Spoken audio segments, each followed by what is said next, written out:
There's a type of loneliness no one talks about. It's not loud, it's not dramatic, it doesn't cry out for attention, it just sits with you, quietly, like dust collecting in the corners of a forgotten room. You can feel it even when you're surrounded by people. You laugh, you nod, you speak when spoken to. But somewhere in the background, a question lingers. Does anyone actually see me? Not the face, not the voice, not the routine answers you've learned to give, but you, the one underneath. Because the truth is, most people don't want the real you. They want the version that's convenient, the one that smiles on cue, the one that doesn't ask for too much. And so you perform, you edit, you dim the parts of you that feel too heavy, too strange, too real, until eventually, you disappear from your own life. That's the loneliest feeling in the world. Not being alone, but being unseen. And we try to fill it. We scroll, we consume, we stay busy, we pretend. But the silence always comes back. In the space between conversations, in the pauses after small talk, in the moments right before sleep. Because loneliness doesn't need empty rooms. It just needs a lack of recognition. You can be held and still feel like you're drifting.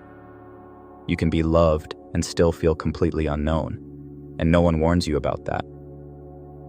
No one tells you that connection doesn't come from proximity. It comes from presence, from awareness, from someone looking you in the eye and saying, I see you, not just the version you show, but you. But what if no one ever says that? What if no one ever looks long enough to notice? Then you start to forget yourself.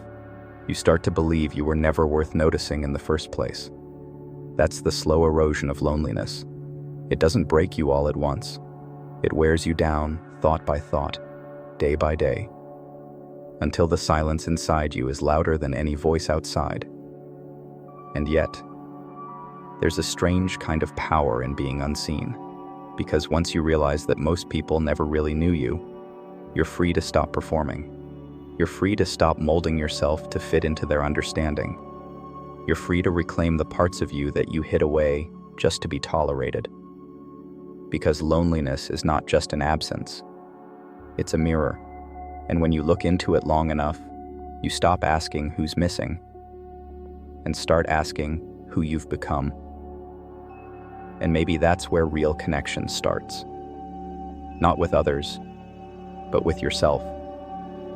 The self that watched you go silent in rooms that never made space for your voice. The self that waited patiently while you tried to earn love through performance. The self that still believes there's more to you than anyone's ever seen. Maybe loneliness is a message.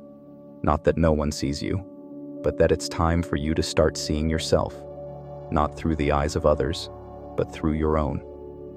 Subscribe if you've ever felt invisible. Share this if someone else needs to remember they were never meant to disappear.